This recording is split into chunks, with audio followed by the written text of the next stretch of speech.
As the cliche goes, April showers bring May flowers. But usually what comes after is the heat and dryness of summer.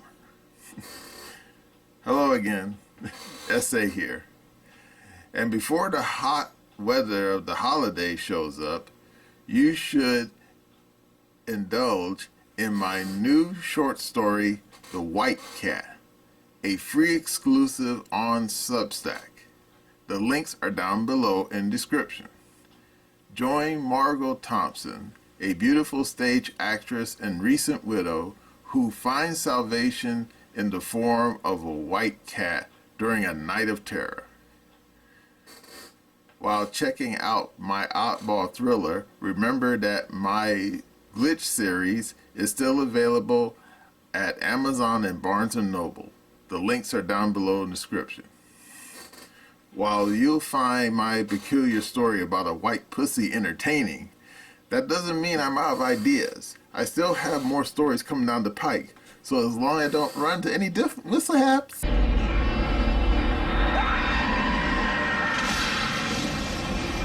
you'll see those stories as well. Now let's get back to the video. Hello again, SA here. The internet is an odd place. Almost like a fun house, but not in a good way. And anyone who's seen that old film fun house from 1980, I don't have to explain that to you, or you know what I mean by that. But it also can be a place where people can live or die on what they post. And of course, some of you probably already know what I'm referring to. Yeah, cancel culture, that. But then again, some people can grift on the internet. Believe me, there's a lot of those.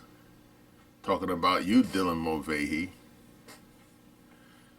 But then what if you come across someone who knows how to play the algorithm and plays it well to the hilt? Yeah, like all those people out there right now protesting for Hamas or Hezbollah or whatever Palestinian terror group that's the flavor of the moment.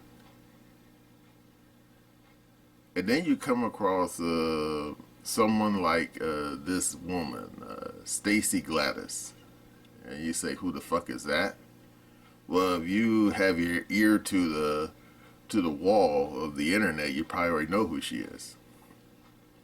Someone who is mildly attractive, and man, does that girl got a mouth on her. Now, depending on your own political outlook, you either love her or you hate her guts. Now, I'm not going to be sitting here singing her praises or even dunking on her so much. I think a lot of people have done that on the internet already. But I think that someone who's probably knows a lot more about this woman is old Paul Joseph Watson. Now, I'm going to show you a segment of a video he did not even half an hour ago, where he really gets into the nuts and bolts about what this woman might be about. Okay, are you ready? Here we go. It was the N-word heard around the world. Everybody I know who's married right now, they're married to broke-ass niggas. What it is? Broke-ass niggas. But the internet is very much divided over Lilly Gaddis. Courageous free speech warrior or shameless e-girl grifter. The left reacted entirely to type, Karen Tradwife TikToker uses a slur, gets instant karma. if by karma you mean viral fame and an instantly massive social media platform, then yeah, I guess. Broke-ass niggas. You can't just say slur. What kind of a stupid-ass video is this? The kind that receives exactly the type of reaction from people like you that she wanted. YouTuber whose entire income stream is predicated on reacting to dumb shit people say on the internet, gets mad about people saying dumb shit on the internet. Like, you're not cool. White woman says the unthinkable about black men, now regrets it. Except she didn't regret it, she said literally the opposite. So a recent video of mine seems to have upset members of a certain community. All the backlash just really made me, just really do a deep dive, like do a soul search. And after all that, I still couldn't find a care. Broke ass niggas. Oh, cancel culture. You want to know what cancel culture is? Cancel culture is repercussions for the foolishness of your words. Because nothing says cancellation like going from the total obscurity of being a regional sales manager to carving a potentially lucrative career out of nothing in a matter of days. If anything, she reverse engineered cancel culture. And that's the point. After the trad wife gimmick failed to attract enough attention, two key flaws, not trad and not a wife, many such cases, she made the conscious decision to monetize rage bait and they all fell for it, as did many on the right. Not necessarily the groiper types who are highly suspicious, especially of the IDF retweets, but the mainstream TP USA types who 5 years ago would have been the first to denounce her. She literally admits she's doing it to get hired off the back of all the notoriety. I mean, you can call her a grifter, but you can't call her a coward. Yeah, she's obviously doing it for attention seeking and ultimately money, but that doesn't make the doxing and the death threats any less real. But the grift is real too. Perhaps more eye-opening than the left's mind-blowing revelation that yes, believe it or not, she might be racist. Broke ass niggas. A bunch of groipers made a more interesting discovery. That she might not be. More than 10% of the population, there's major problems, so I'm not a fan of that. But you dated one, right? No. Hey, there was a tweet out there. Yeah, it said you dated an Iranian guy or something like that. The denial wasn't very convincing. So did you date the Iranian? Did you date the Iranian or not? I have dated 3 people, and they have all been white people. Go to bed. Yes, go to bed. Can a white girl date a Middle Eastern man and still be considered an ardent racist? Does it count? Some question what the supposed trad wife Christian girl meant by this. So all those nerds in high school, like the weird theater kids and the anime people and you know who I'm talking about, the people we didn't hang out with. So they've grown up now, and they're the ones making the laws. They're the Mark Zuckerbergs. They're the Faucis of the world of fucking nerds. Those fucking dorks that never got laid in high school, and they've got a major chip on their shoulder against the normies. Dorks that never got laid in high school. Having promiscuous sex in high school? Based? No. Can you be a trad wife without being a wife while bragging about spending your high school years getting laid? Got laid in high school. Interesting debate. And speaking of which, it's fair to Lilly. What she said before she dropped the N-bomb, which many people ignored for obvious reasons, was actually a decent take. I have a beef with the male community. I give my criticisms to all because we are all about equity and inclusion here, right? So I'm sick and tired of all girls getting blamed, or like guys, certain guys, thinking that all girls are gold diggers. I don't know if it's because you get your information from those street interviews in like Miami at 3 a.m. outside of a nightclub. You're getting the opinion of some dumb whores and immigrants fresh off the boat looking for a green card. After the N-bomb, Gaddis was swiftly fired from her job working for a care home company, which proceeded to issue perhaps one of the most grovellingly pathetic apologies ever witnessed. But since she'd barely begun even working there, it didn't seem like any great loss to her. True to the grift, Lilly switched seamlessly from rage baiting over the N-word to eliciting fury from the alphabet people. I really hate to be the bearer of bad news, but if you are considering becoming gay, by, let's just say, a member of the rainbow community, I would advise against it because the day of the rainbow is over. The gay has canceled out the gay. You're not going to be special anymore. You're not going to be considered edgy. You're not going to be considered cool because everything is gay. Architecture is gay. Cars are gay. Like, look at these electric cars. They're the gayest, ugliest, like, uncool cars imaginable. They're so embarrassing and so gay. The outfits are all gay. You see, like, these little e-boys, like, fucking... Shut up. Shut up. You're gay. You're gay.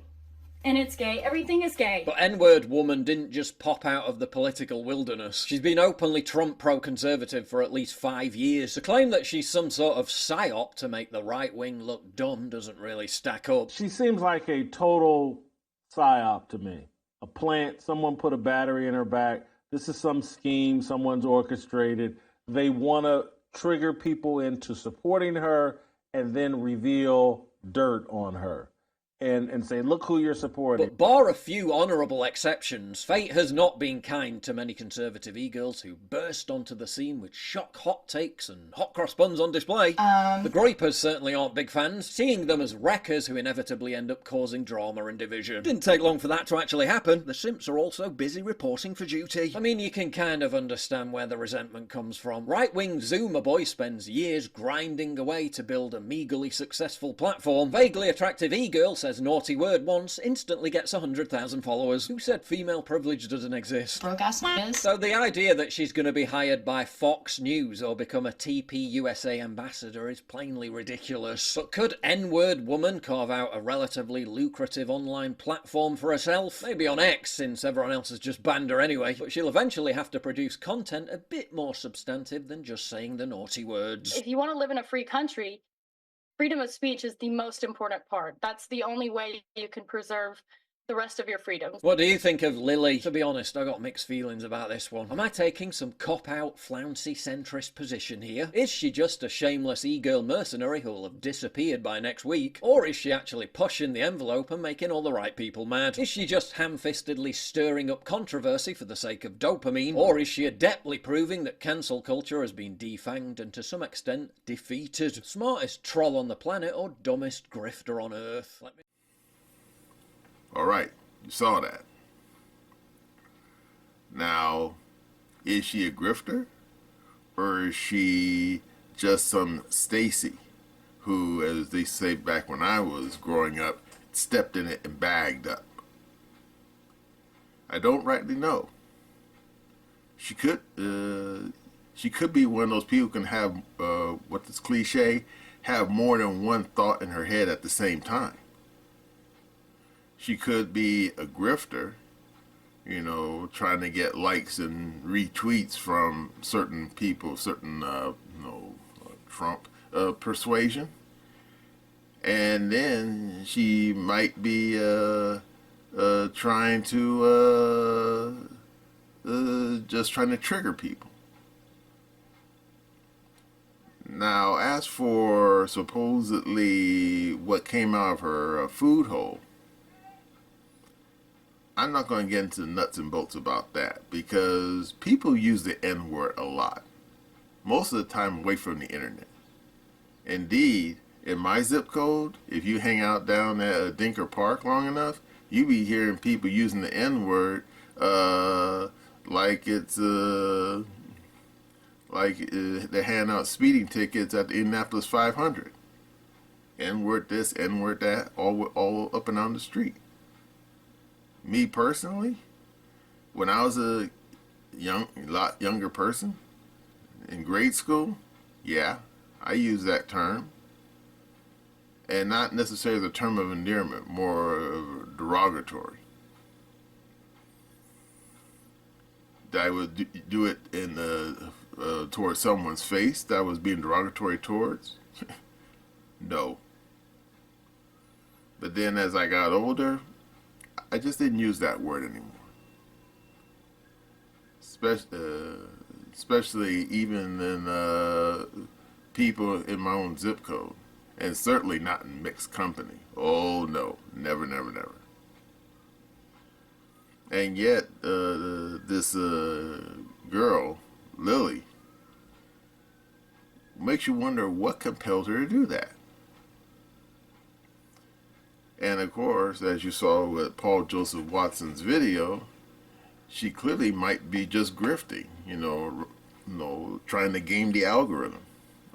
Because since this video was on TikTok, and we know what a cesspool that place is.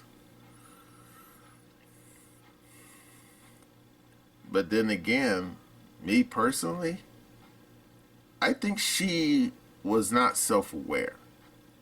I think that when she's with her homies, no pun intended, she probably talks that way all the time. I mean, people, when they are with their own people, they will get comfortable and they will, speak their mind, speak freely. I got no issue with that. But as my mom told me once a long time ago, don't speak about religion or politics in mixed company.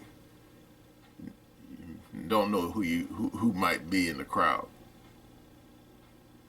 And believe me, I've made that mistake more than once. Oh yeah. Like the one time I was criticizing Scientology, and at the time I didn't realize there was a Scientologist in the room. Yeah. She didn't appreciate that, so there you go. But yeah, this Lilly chick, I think that what she probably did was, as you say back in the 20th century, if all you have is lemons, make lemonade. And I think that she probably realized she probably stepped in it, but then I think right then and there, like the flip of a switch, she said, you know what? I don't try to ride this horse and see where it takes me. And sure enough, she's got a lot of notoriety. Oh yeah, she's got a lot of haters. Let's not even pretend that. But she has a lot of fans too. People calling her a Stacy. And I'm thinking, I don't know if I would go that far. I mean, she's marginally attractive. I mean, in a dark nightclub, I think she would probably look like a 7 when she's probably closer to a 5. Not trying to be derogatory, just trying to be honest. But yeah, I think that's probably what's been going on the last couple of days with her. Yeah. I think she got a little too comfortable in front of her stupid, phone, said something that was rude, and decided, you know what? I'm gonna see what. I'm just gonna roll the dice and see what happens. Yeah, I've done that, but usually at the casino. Yeah, no joke. Yeah, because anyone who's ever played craps before knows that you can either, when you make your bet, particularly like on a no-pass line, and then if you roll maybe a pair of deuces, or perhaps maybe an 11, and then of course the damn croupier will say, do you want to let it ride or do you want to collect your chips? And then of course, me being a fool, I say, oh, let it ride, see what happens. And then of course, you roll the dice again and you lose your chips. And I'm thinking, yeah, well, I didn't put my entire kids' college fund on there, so it's not a great loss. But yeah, I think that's what's going on right now. I think this Lilly chick's just letting it ride, see what happens. Now, will she come out of this controversy smelling like a rose? Or will she come out of this controversy looking and smelling like a turd? I don't rightly know. But you can't deny the girl has made herself famous, at least in the world of the internet, that's for sure. So then, who's going to be the person or the woman of the moment next week? Don't know. But the funny thing about the internet is, nothing is written in stone. Nothing is frozen in amber. Indeed, anyone who knows how Wikipedia works knows that anyone who can re-edit a story or a post in real time without leaving a trace can easily remove someone from the internet notoriety just as quick. And of course, if you saw in Watson's video, someone's trying to remove this woman from the internet. Indeed, he said that she's already been banned from a couple of social media sites already. He didn't get into nuts and bolts. But I wouldn't be surprised if she got banned from TikTok. because those people there are real pick snickery. I mean, they'll ban you for no reason at all. Just ask Tim Pool. I mean, he's complained about that, about going on TikTok and then having your account just suddenly shut down. He didn't even post anything yet. Yeah, that's happened. So, yeah. Lily, you may not see this video, but it doesn't matter to me. Enjoy the notoriety while it lasts, because it's not going to last very long. Believe me, in a few months' time, very few people probably will remember you even existed, because that's basically the way of the modern internet. People can make a big splash, but like a piece of gum cotton, and of course anyone who knows anything about illusionists knows what gum cotton is. You're just a flash, a bright light, and then nothing. Well, that's all I have to say about old Lily and her potty mouth. And that's my opinion.